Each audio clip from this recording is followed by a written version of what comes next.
This is a 1 in a billion chance. But there are some incredibly rare moments in the NBA, like the most insane game winner. One of the most impossible dribbles. LeBron tries in. Oh my! Everything you see in this video is exceptionally rare. First, we've got Austin Reeves making a last-second shot that stunned everyone. End to the second quarter, and the Lakers back up by 10. Let's go to Lisa. He came in, nailed that three-pointer, and even hit a fan. That's a 1 in a trillion moment. JaVale McGee pulled off one of the rarest blocks you'll ever see when he swatted the ball with one hand. Oh, McGee just grabs it. I told you, he's fun to watch. What a block. Andrew Wiggins pulled up from the wing and made an unbelievable shot. Draymond slips the screen. Wiggins from the wing. Oh, it did a victory lap. LeBron has had some of the most extraordinary moments ever, but I've never seen him just stand there while cheerleaders danced around him. It almost looks like his controller died. Meanwhile, Indiana Pacer fans had their own wild moment when a bat flew into the arena and no one could catch it. Is that a bat? And guys, everybody's a little leery. Yeah, everybody is. You can see it right there flying across the floor. Where's Boomer? At just 6 feet 2 inches, Gary Payton went up for a jump ball against the 7'1" Jonas Valanciunas and pulled off this move. Kane Fitzgerald throws it high enough. Payton has great vertical. Look at Payton trying to move his hand. And Payton won it. GP2, young glove. He was excited about that one too. I'd be thrilled too if I outjumped a giant, but I wouldn't be too happy about what Jeff Green did. He actually dunked the ball on his own head. Because that's going to be important. Doc saying that went in and hit one of the Knicks players on the head. The guy gave himself a facial. You don't see that every day. And you also don't see shots like Corey Brewer's. After getting fouled by a defender, he took a shot from behind the backboard, and this happened. Allison waiting to check in for Oklahoma City. Brewer hits the deck, and they're going to count that basket. That guy's lucky the backboard is on his side, because it definitely isn't a fan of Danny Green. Green took a three-pointer that bounced around the rim and ended up sitting on top of the basket. I'm not sure how that even happens. Meanwhile, Spencer Dinwiddie tried to tip a loose ball to a teammate and ended up scoring by accident. Tipped out again and up and in by Dinwiddie. Of course, he played for the Wizards and knows a bit about magic, but this commentator had a talent for ruining clutch moments, as he mistook an air ball from Trevor Ariza for a game-winning three. Beal driving, kicks it out. Ariza, baseline, dagger!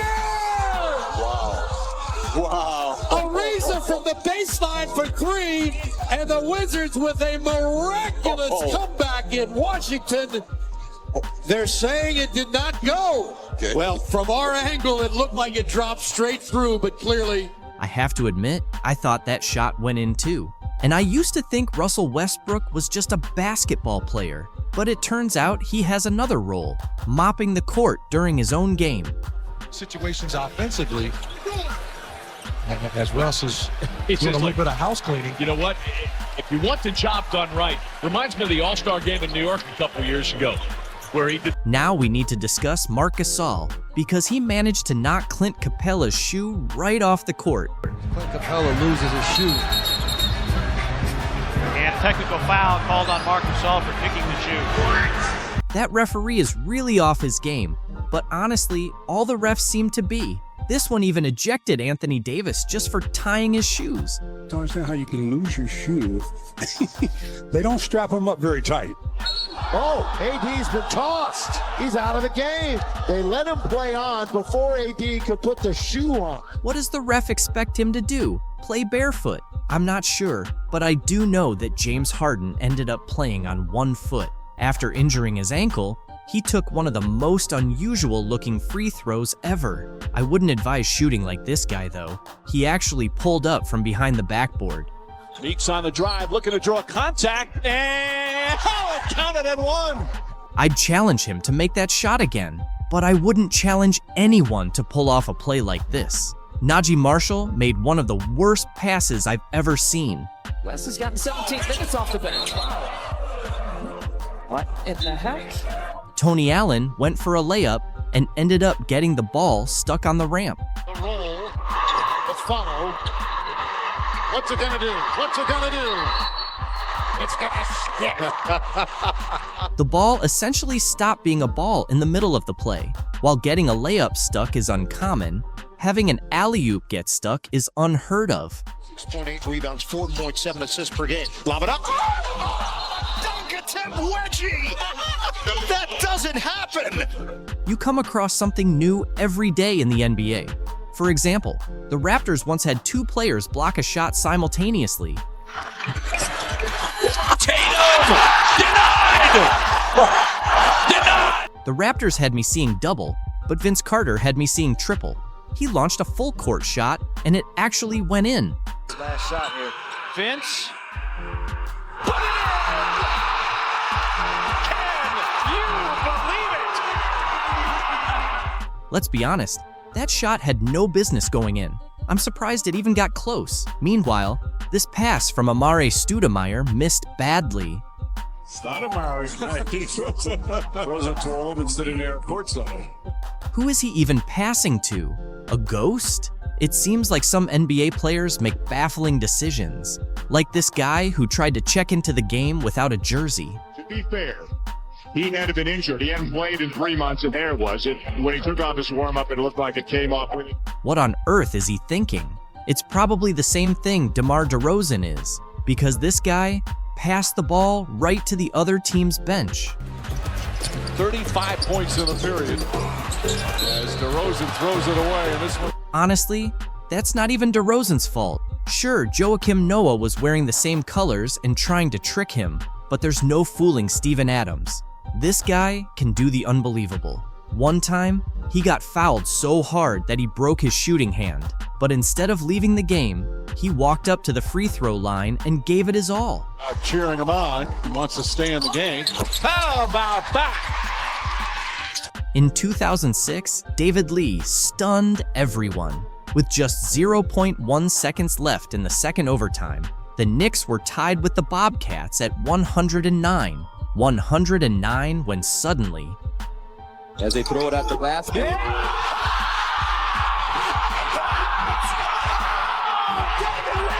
he made it just in time, proving that in the NBA, everything can shift in the blink of an eye. The Nuggets mascot learned this the hard way when he tried to dunk off a trampoline to impress the crowd. And suddenly,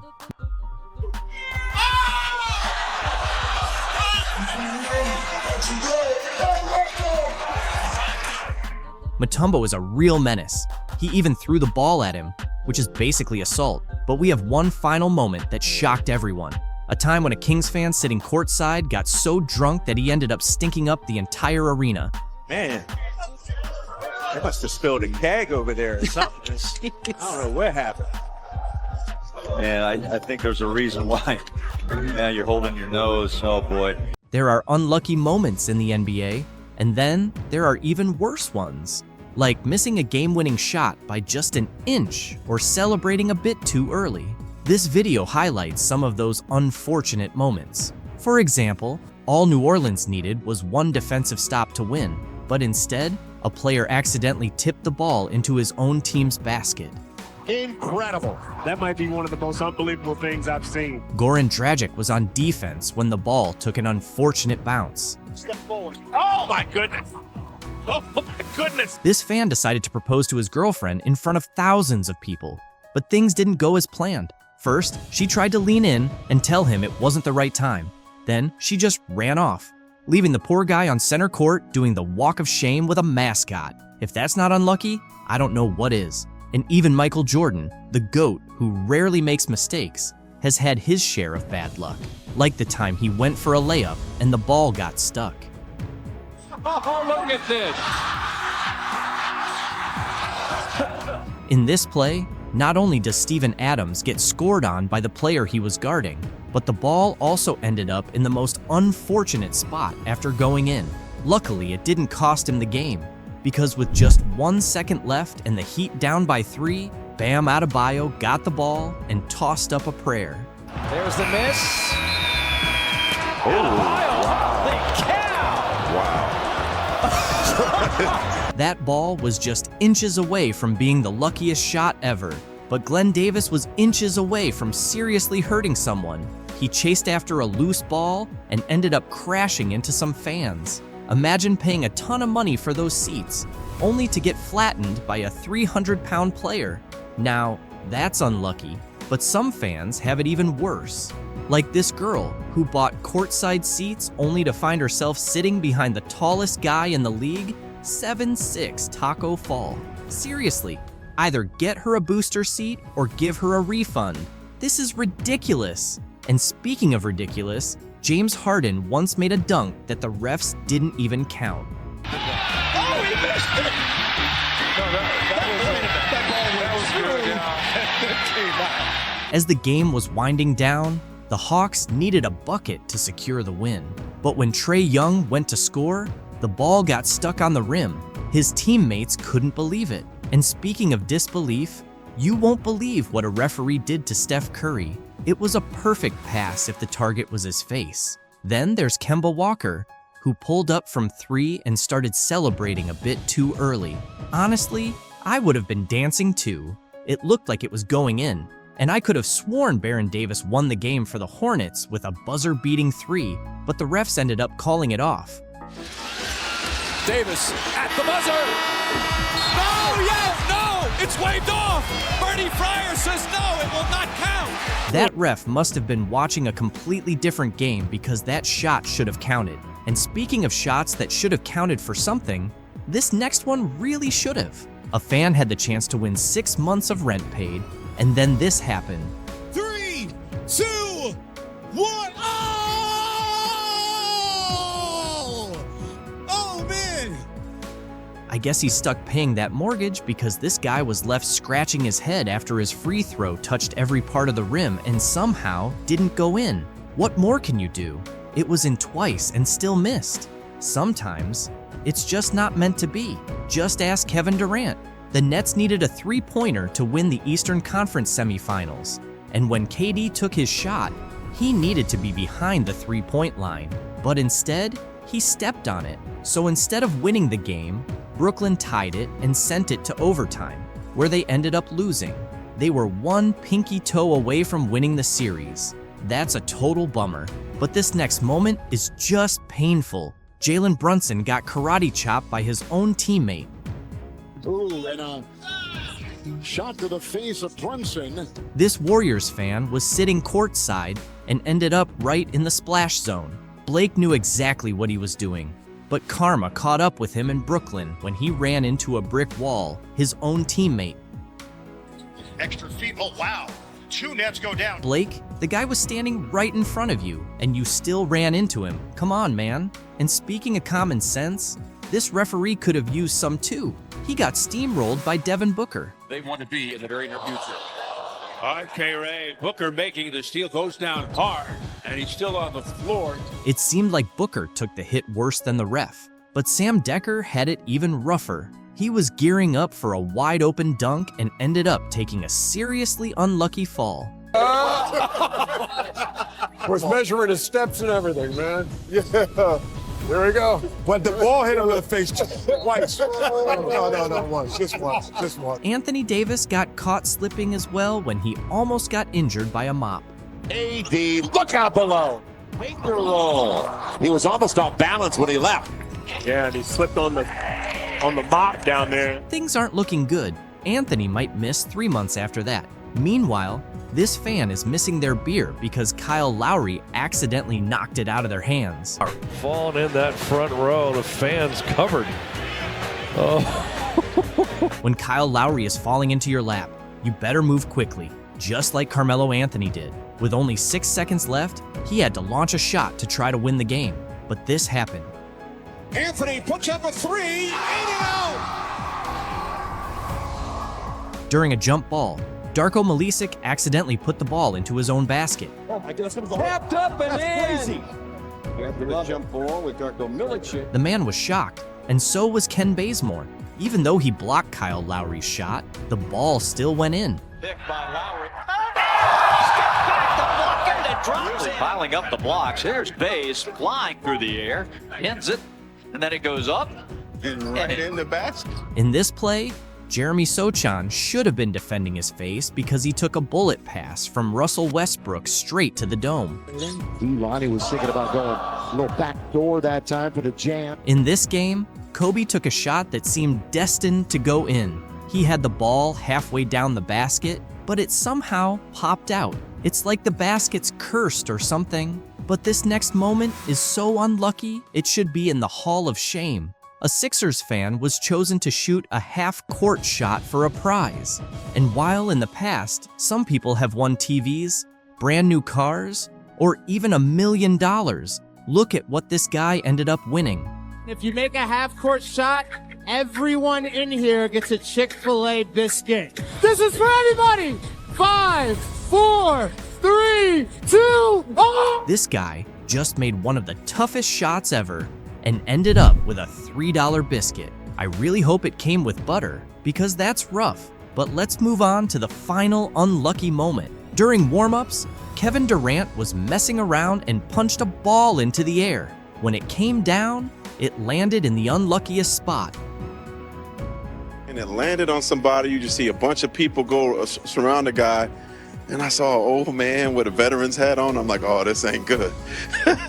It hit his glasses. It cut the man. Kevin ran to the stands, profusely apologized, left. His security guy came back and apologized and invited the man to come back to the locker room. And when the guy talked to Kevin, under 5 minutes to go in the first, it's Caitlin Clark. The ball's knocked loose, doesn't matter. 29 feet away, pulling up from Alexandria, boom. No problem. Caitlin Clark just delivered the explosive performance we've all been waiting for. She nailed 7 three-pointers and scored over 30 points in front of a packed crowd of more than 20,000 fans, turning a dream scenario into reality for us supporters. In this remarkable game, Clark became just the second rookie in WNBA history to hit 7 three-pointers and reach a career-high 30 points. She matched Crystal Robinson's rookie three-point record from 1999 and surpassed Tamika Catching's record of 6 from 2002, setting a new franchise record for the most three-pointers by a rookie in a single game. Her standout performance not only led the Indiana Fever to an 85-83 victory over the Washington Mystics in the Commissioner's Cup, but also won over fans who had seen her struggle in earlier games. Moreover, she silenced critics who doubted her ability to adjust to the WNBA standards. The game, which was moved to Capital One Arena to accommodate the high demand to see the top draft pick, saw Clark shine in front of a record-breaking crowd of 20,333. This was the largest attendance for a WNBA game since the 2007 finals and the second best performance since 1999. Clark also added 8 rebounds, 6 assists, and a career-high 4 steals to her impressive stats. At this time 1 week ago, we were gearing up for Caitlin Clark to go against Angel Reese for the first time in their WNBA careers. And by the time the Fever Sky game was over, the conversation had changed to Kennedy Carter's foul on Clark, a foul the WNBA would later upgrade to a flagrant foul 1 the very next day, and it was a foul that launched 1,000 takes. Caitlin Clark has made history as just the second rookie to score over 30 points, grab more than 5 rebounds, dish out over 5 assists, and hit more than 5 three-pointers in a single game.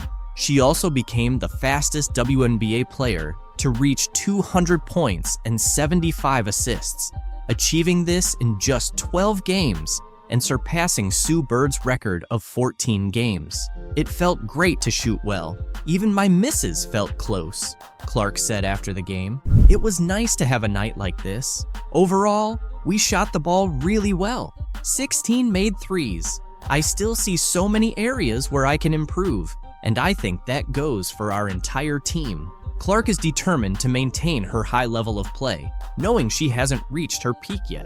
Her standout performance also led the Fever to deliver the Mystics their 11th consecutive loss, marking the worst start in the franchise's history. Kelsey Mitchell, Clark's backcourt partner, added 16 points, 4 assists, and 3 steals.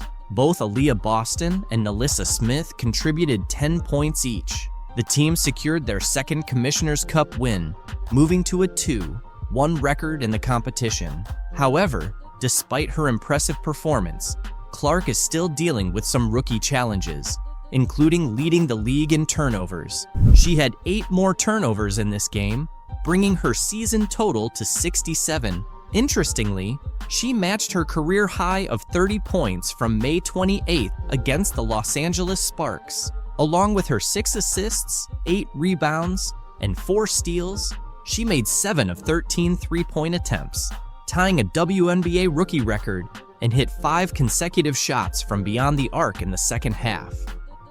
Yeah, I think it's a process more than anything.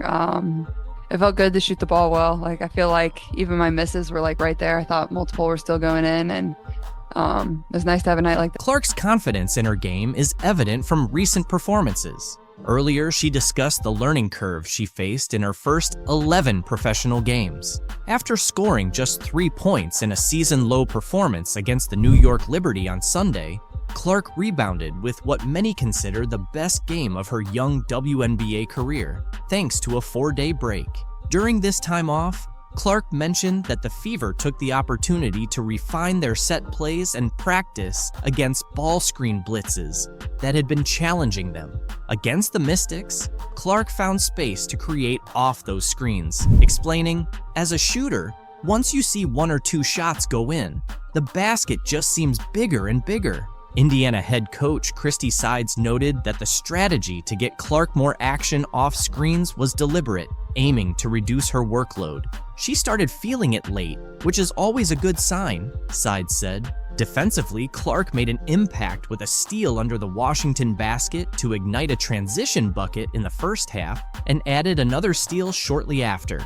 By halftime, she had 4 assists and 3 steals, energizing the fans. Playing against the struggling Washington Mystics, who have 11 losses this season, also gave Clark a chance to look more at ease on the court. She mentioned before the game that she felt her passing was up to her standard, even as she and her Fever teammates continue to build their chemistry. Clark is also satisfied with her rebounding stats, considering her size. The 2-time NCAA Player of the Year came into Friday's game averaging 15.6 points, 6.4 assists, 5.1 rebounds, 1.3 steals, and a league-high 5.4 turnovers per game. Clark believes that as the game slows down for her, those turnovers will decrease. To reduce turnovers, Clark showcased her ball handling skills with a smooth one-handed drive and a scoop shot for 2 points in the first quarter.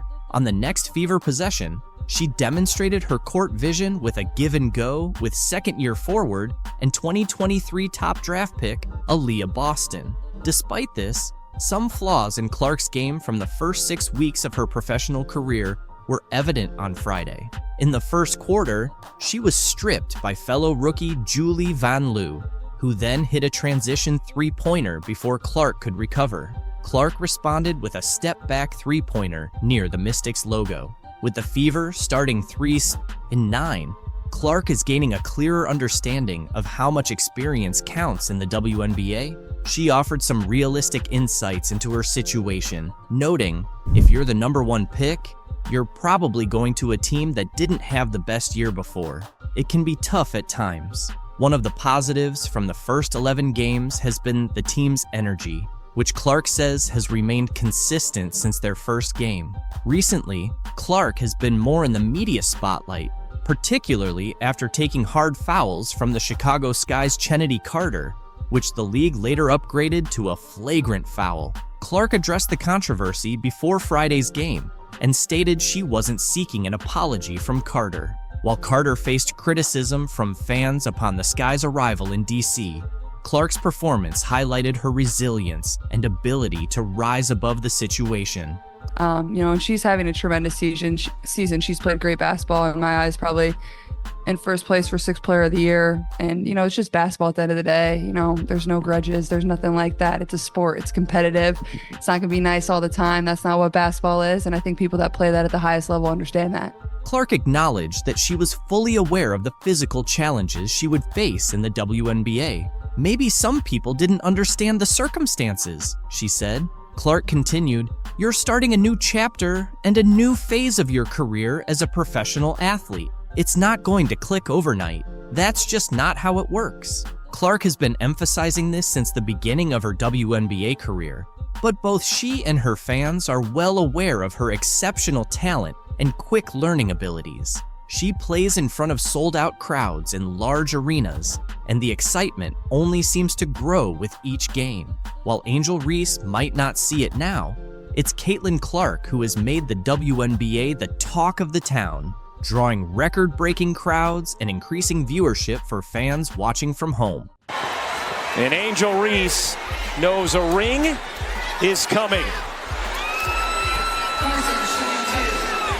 The trolls are acting without class and are trending on Twitter after LSU star Angel Reese taunted Caitlin Clark with John Cena's "You can't see me" gesture after their win. Not just fans, but also sports commentator Keith Olbermann criticized Reese with a harsh tweet, calling her an I-word and warning her about the backlash that comes with messing with a new star who attracts thousands of new fans to basketball. It all began with these two basketball players, Reese from LSU and Clark from Iowa, becoming household names for sports fans with their record-breaking performances in the March Madness tournament. The NCAA's most valuable players seem to have a tense relationship, with Reese alleging that Clark had disrespected several of her friends and teammates throughout the tournament. Here's a breakdown of the two stars and their rivalry.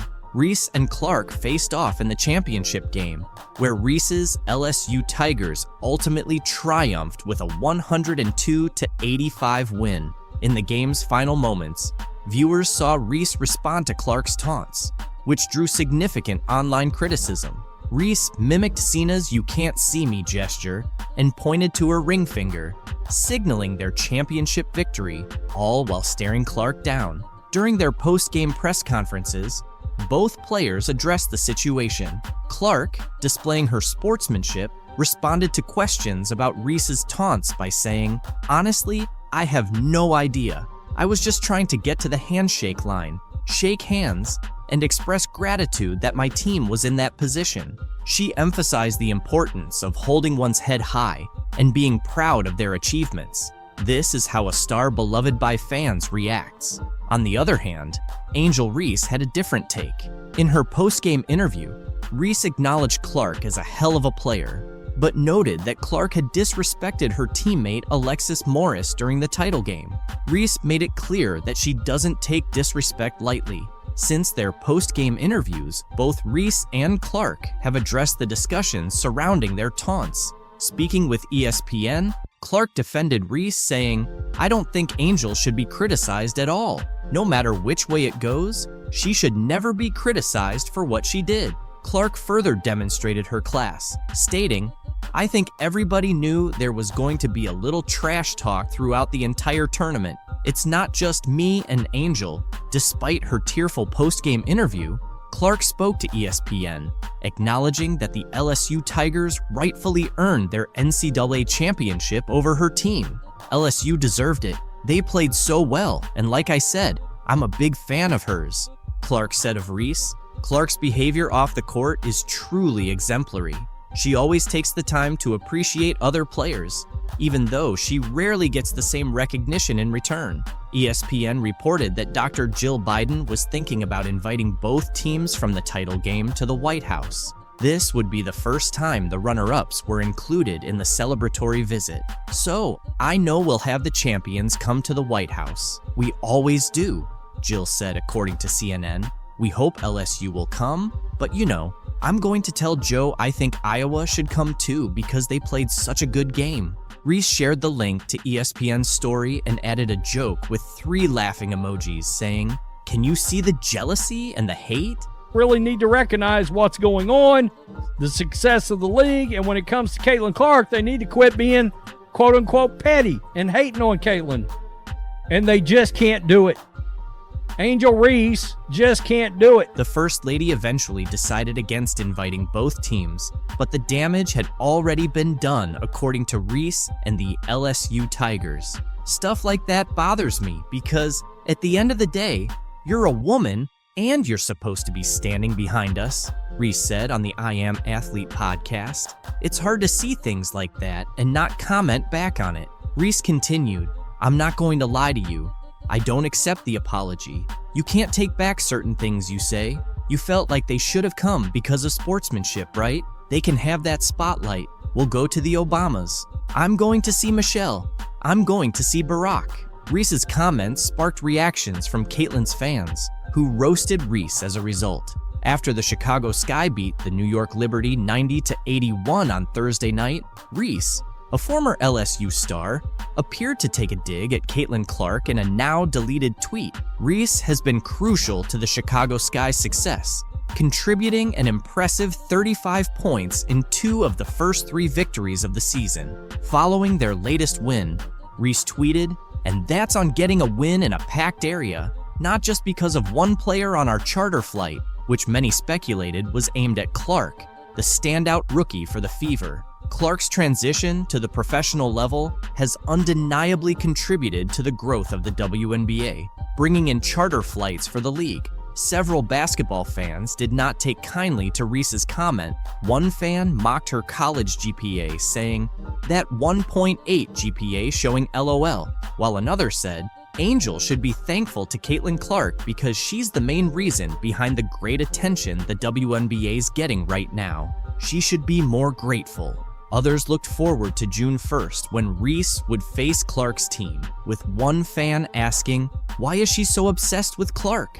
I haven't seen Clark bring up Reese once." Other fans labeled many women players as haters of Clark, noting, "It's truly amazing how much these women hate Clark, LOL." Reese's profile rose because of the rivalry. Otherwise, she might have been just another WNBA player. One fan even challenged the vague meaning of her tweet, saying, "What did she say? I read the tweet 10 times and still can't understand what she's trying to say." Despite the intense competition and scrutiny surrounding their games, Reese has tried to show some respect for Clark.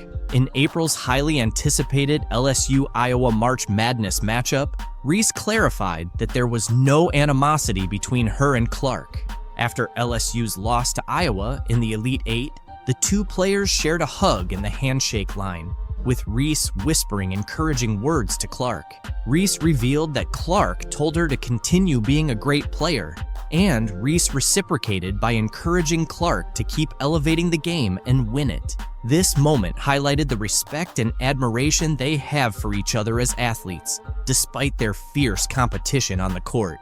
Both players have admitted that their rivalry isn't personal. Reese explained that outside the game, they can be friendly and supportive of each other. She acknowledged that people often misinterpret their competitive nature as hatred, but in reality, they respect each other and understand the nature of the game. However, recent events paint a different picture. Reese recorded an impressive stat line with 17 points and 20 rebounds in 36 minutes before fouling out with under 2 minutes left in the 4th quarter. On the other hand, Clark delivered a stellar performance, finishing with 41 points, including 9 3-pointers, 12 assists, 7 rebounds, 2 steals, and 1 block, leading Iowa to the Final Four. It is still a team game, and but I'm rooting for Caitlin because I've been in that seat before. I've walked that road before.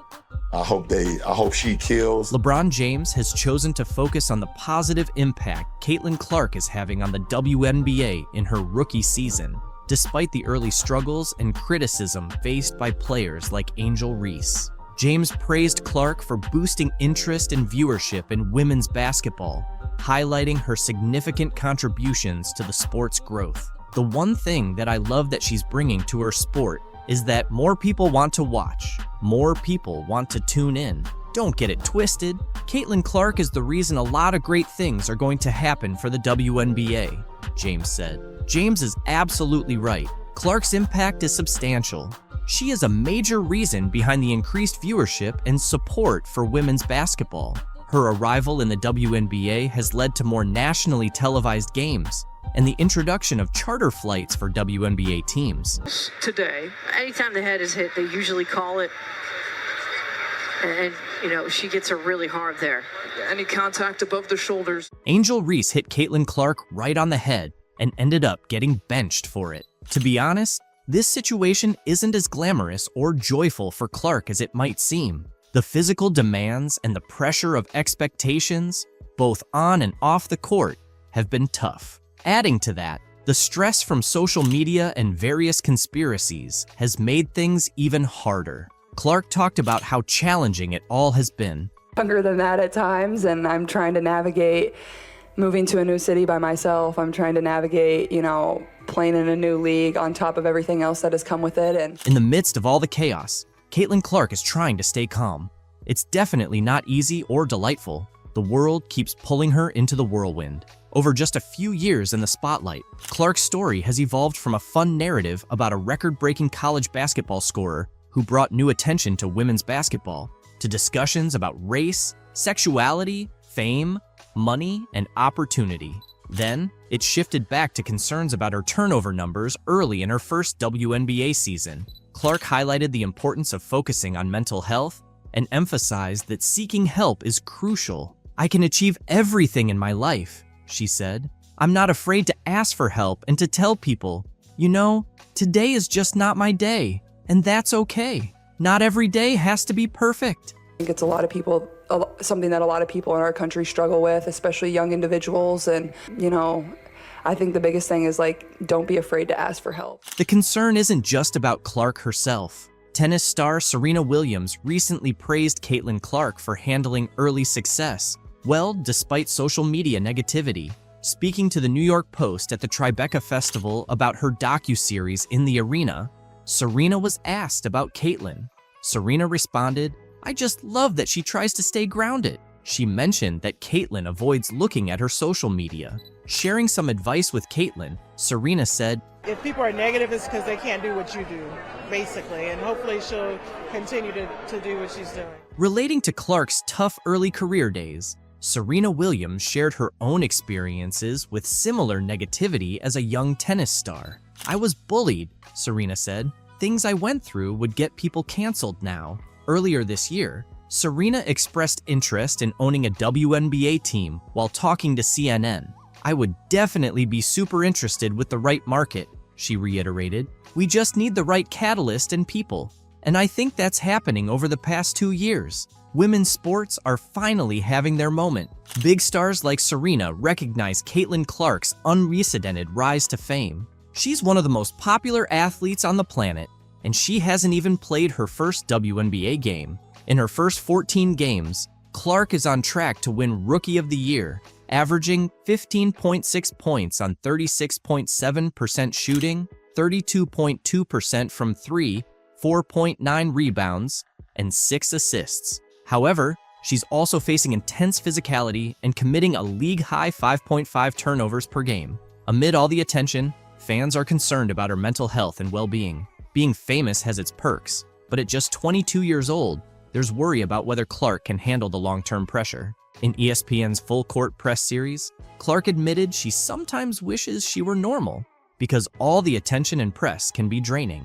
"There are days when you don't want to talk to everyone," Clark said, "but someone comes up to you, and this is their 10-second interaction with you, so you better smile and be kind. But sometimes, you just want to be normal." Despite the pressure, Caitlin Clark seems to be handling it well so far. But with her fame expected to rise, fans are concerned about her mental health. Life as a celebrity has its downsides, but the pros often make it worth it. At 22, Clark's exciting journey in the world of basketball and celebrity continues. The latest chapter took place on Sunday in front of a sold-out crowd at Gainbridge Fieldhouse in Indianapolis. There, she faced Angel Reese, a Chicago Sky rookie familiar with high-profile showdowns against Clark. They had a heated battle in the 2023 NCAA National Championship game, where Reese's LSU Tigers defeated Clark's Iowa Hawkeyes, famously mocking Clark's "you can't see me" hand motion.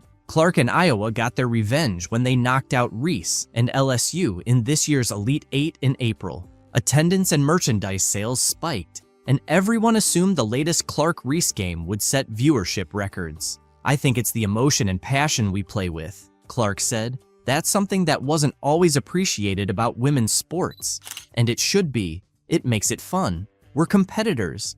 And that's how the game should be." It's going to get feisty and physical, but both teams are just trying to win. In their second professional meeting, the Fever earned a 91-83 win, with Clark delivering her best all-around performance of her 15-game career. She scored 23 points on 11 shots, adding 9 rebounds, 8 assists, and 2 blocked shots. In a dramatic turn, Reese hit Clark across the head, sending her to the floor as she attempted to block Clark's layup in the third quarter, earning Reese a flagrant foul. Clark's reaction was unexpectedly composed. What's going through my mind is, I need to make these 2 free throws.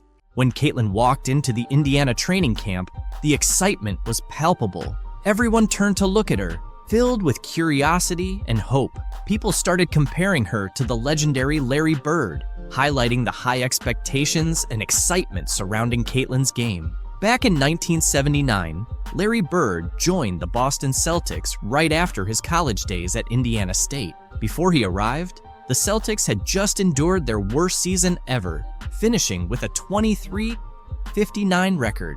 But Bird's rookie season sparked a dramatic turnaround, with the Celtics achieving a 61-21 record and clinching the Atlantic Division title. This phenomenon became known as the Larry Bird effect. Could Caitlin Clark bring about a similar change for the Fever as Bird did for the Celtics? Last year, the Fever finished with a 13-27 record, and the year before, they had the worst record in the WNBA at 5-31. The potential for transformation is clear. Just as Bird took the Celtics from their worst season to division champions, Clark has the chance to revitalize the Fever. If she can replicate Bird's impact, she might lead the Fever back to playoff contention, something they haven't seen since Tamika Catching's last season in 2016. That's new to me. I think no matter what is going to happen, there's always going to be expectations and pressure on my shoulders and pressure on this team to be really good, and that's how you want it. That's exactly, we wouldn't want anything else. The excitement was palpable as the Indiana Fever kicked off their 2024 training camp at Gainbridge Fieldhouse. The familiar sounds of sneakers on the court, swishing nets, and teammates communicating filled Salesforce Court as the Fever returned for their first day of on-court action. Most of the team was there, including stars like Caitlin Clark and Aaliyah Boston, ready for an intense 2-day training camp. Head coach Christy Sides and her coaching staff wasted no time putting the players through their paces, evaluating their skills and chemistry. For Clark, this was her first official practice as a professional player, and she didn't disappoint. She showed the same talent and determination that earned her accolades in college, eager to make her mark in the WNBA. Despite the challenges and whirlwind of recent months, Clark was grateful for the opportunity to be back on the court with her teammates. I say I'm a pro by any means, but it's been fun. I think it's like, it definitely has a big city feel, but at the same time, like, it feels small and it's easy to get around. I mean, I'm staying mostly in downtown Indianapolis. I'm not driving everywhere yet. As the Fever geared up for their preseason games, Clark felt the pressure and excitement of playing at the professional level. She seemed ready to see what the team could achieve, confident in their abilities. Caitlin Clark is set to make her WNBA debut with the Fever in the 3rd week of May, but she wants to remind everyone that she's human, not a magician. As the top pick in a highly anticipated WNBA draft class, the weight of expectations is heavy, but she's handling it well. She's urged people not to expect miracles right away, emphasizing the importance of giving herself grace as she transitions to the pros. Clark acknowledges that perfection isn't realistic and that there will be challenges. She's not aiming to score 40 points per game from the start. Instead, she plans to learn from her teammates, enjoy the journey, and stay true to herself. The excitement around Caitlin is so strong that even her workout sessions have become viral sensations. During her first Indiana Fever workout on Tuesday, a 15-second clip of her shooting around quickly gained traction online. As the #1 pick in the recent WNBA draft, Clark showed her skills by going a perfect 5 for 5 in the video. This impressive performance follows her remarkable college career, where she became the NCAA's all-time leading scorer, with 3,951 points at Iowa. Fever's training camp has captivated fans more than ever. During a scrimmage, Caitlin impressed everyone by dribbling past a male player and nailing a three-pointer. A fan posted a video of the play online, dubbing it, "Caitlin Clark broke his ankle." Due to how she faked out her opponent, teammate Erica Wheeler cheered her on with a playful "bye-bye boy" as the guy tried to keep up and nearly twisted his ankle. Dick's Sporting Goods even chimed in on social media, praising Erica for her support. Erica, who has been playing in the WNBA for 9 years, has been a big fan of Clark's from day one. Despite being a star and the top pick by the Fever from Iowa, Clark is still considered a rookie. Erica noted, "She's one of the best players in the world right now, but she's so humble. She's always asking for advice and trying to improve." Clark understands there's a big difference between college and professional basketball, but she's ready for the challenge. She's excited about the faster pace of the WNBA, saying it suits her style. "The coaches here have been watching me for a while and have some great plays lined up," Clark said. "I feel like I'm in good shape since I just played in the NCAA championship game." She's been keeping busy with basketball and feels confident and ready to make her mark in the WNBA. As Caitlin's fame continues to rise, Indiana is also seeing a boost in new advertising partnerships. The Indiana Fever, influenced by Caitlin Clark's selection, recently signed a major ad deal with Indiana-based pharmaceutical company Eli Lilly. This partnership introduces jersey ads to the WNBA, following a trend seen across various professional sports leagues. Starting this season, Eli Lilly's logo will appear on the left shoulder of Fever jerseys, highlighting the growing collaboration between sports and business in the state. Pacers Sports and Entertainment CEO Rick Fuson expressed excitement about the partnership, emphasizing its potential to bring attention to important issues such as support for female athletes and community health initiatives in Indiana.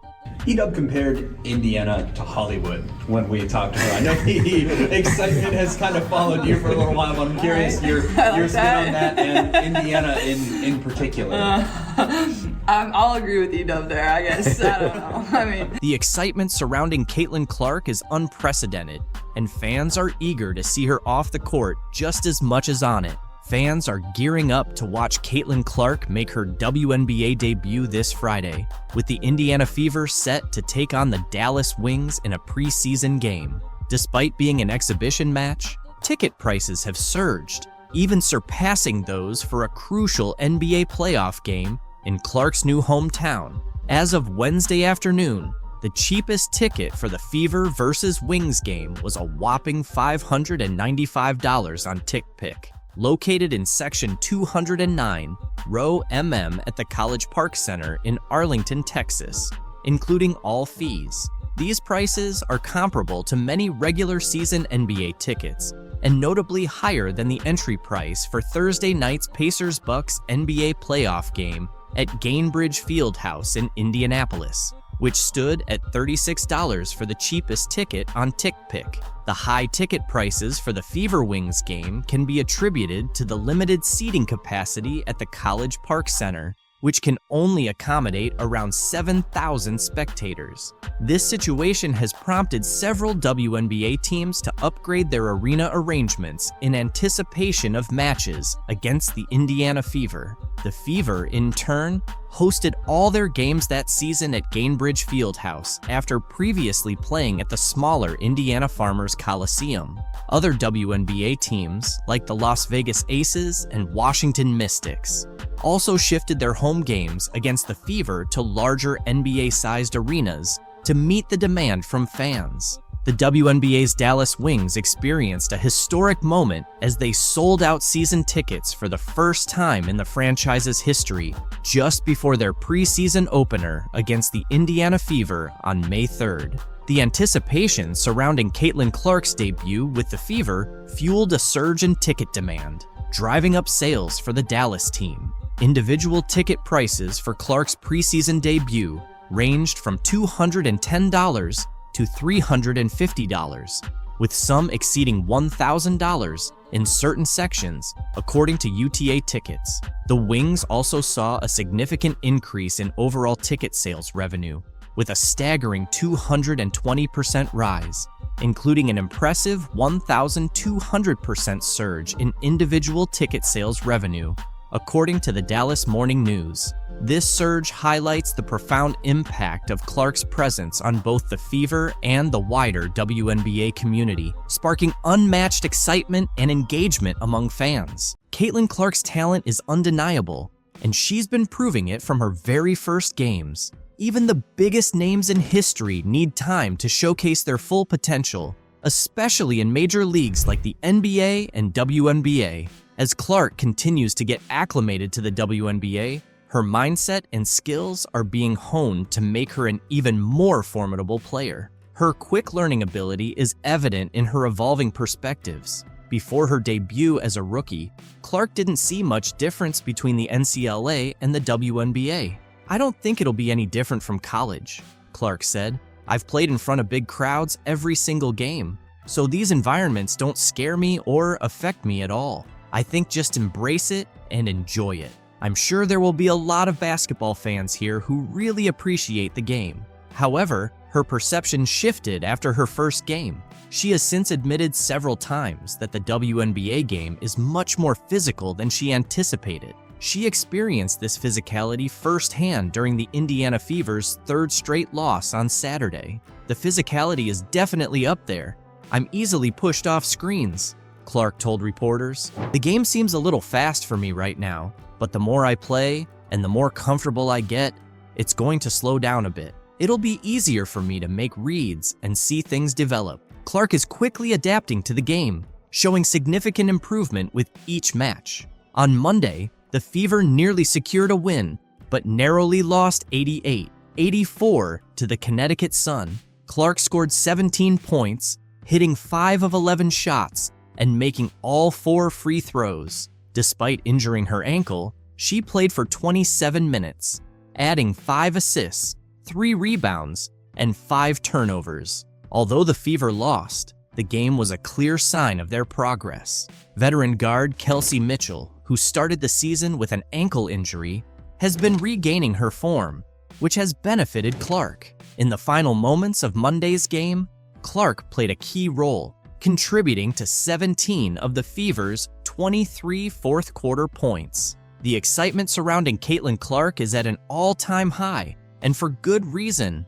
Some frustrated fans have even edited the Wikipedia page of Indiana head coach Christy Sitz following Clark's first 2 WNBA preseason games. Clark played in 2 preseason matches for the Fever, but has not yet participated in a regular season game. Fans are already expressing their dissatisfaction with side's management of Clark, who is expected to be a key player in the WNBA. Clark had a strong preseason debut against the Dallas Wings, but shot 4 for 12 in last Thursday's game against the Atlanta Dream.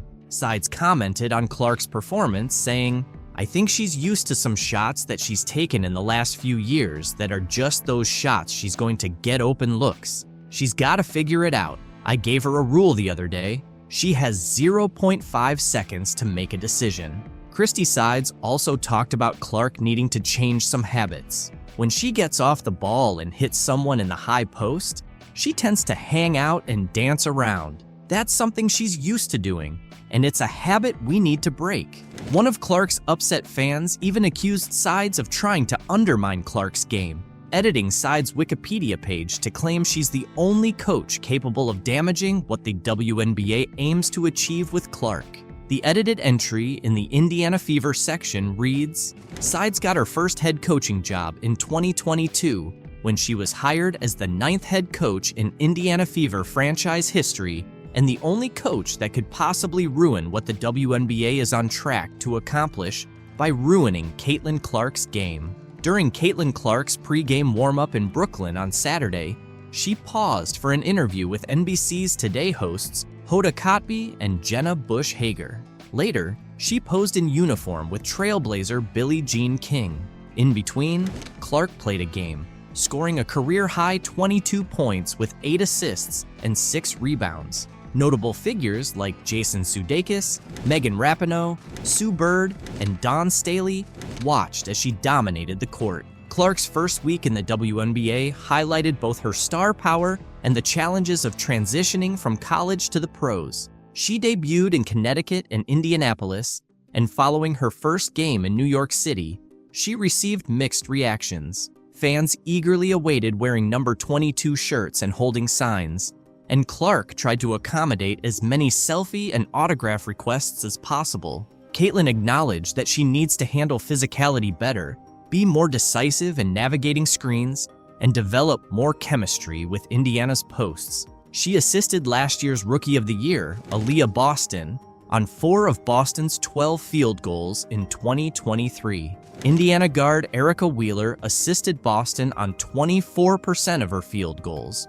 according to PBP stats. Clark's assists to Boston haven't been evenly distributed across games. The Fever knows they have much to improve on as a team. Through 3 games, they are allowing 18 fast break points and 17.3 second chance points per game, both second highest in the WNBA, a significant drop from last year. Their defense is conceding more than 116 points per 100 possessions, the worst in the league. Failing to contest shooters in the first half of their loss to New York on Saturday was as damaging as any offensive issues. Clark often talks about the importance of being kind to herself. She's seen both the ups and downs of being a pro, becoming the first WNBA player to record 21 turnovers in their first 21 games, and the second after Candace Parker to achieve over 50 points, 15 assists, and 10 rebounds, according to Across the Timeline. I know people expect me to do amazing things, but it might take some time, she said on Tuesday. On Saturday, she added, I think the more we play together, the better our chemistry will be. Despite the Fever's 0-3 start, Coach Christy Sides noted progress. The team faced tough losses, including a 21-point defeat to Connecticut and a 36-point blowout on Thursday. Before Saturday's game, Sides stressed the need to compete and asked her team to understand what that looks and feels like. The 11-point loss to New York showed more of the fight Sides wanted. We couldn't figure that out the other night, and that was so frustrating, Sides said. Now we kind of have an idea of where we are. The Fever are a young team with potential, competing against some of the WNBA's best. This is going to take a little time, All-Star guard Kelsey Mitchell said on Saturday. Mitchell, recovering from an ankle injury, came off the bench in Indiana's first 2 games. Playing against the best of the best is the only way we're going to get better. During one sequence in the second quarter on Saturday, Clark missed a deep 3-pointer, giving the ball back to Liberty. On New York's next offensive possession, Ionescu faked a pass, then nailed a 3 while Clark failed to contest. Running back on defense, Ionescu shrugged as if to say Clark shouldn't have left her open. She never stops moving, Clark said of Ionescu. She's always on the move, always got a bounce in her feet, and I think that's something I can try to replicate in my game. Clark is getting used to her new pro routine. At Iowa, the Hawkeyes would sometimes show up 90 minutes before tip-off, warm up, and play. But for Tuesday's opener at Mohegan Sun Arena, she arrived more than 2 hours early. In the locker room, Clark ate a peanut butter and jelly sandwich and joked with Wheeler while getting a massage. She's not used to being at the gym this early, so I told her she needs to find things to do, whether that's stretching, watching film, or filling the time, Wheeler said. Clark hasn't had much downtime, as Indiana's opening stretch includes 7 games in 12 days, with matchups against the Sun, Seattle Storm, and Las Vegas Aces in the next week. When asked about her activities outside of basketball, Clark said, I'm about to move into my apartment, so I'm moving out of the hotel. That's fun. Veteran Fever Center Mika Catchings praised Clark's composure, saying, I'm so proud of how she is as a person. I just hope we can band around her. It's a lot of pressure. Clark, handling pressure from both her team and the sport, is focused on playing fast and competing. She looks forward to visiting new arenas and making memories. I'm going to remember a lot of these games because it's my first year in the league, Clark said. Those who watch her play will remember too. Share your thoughts about Caitlin's WNBA games and her super adaptive nature in the comments below.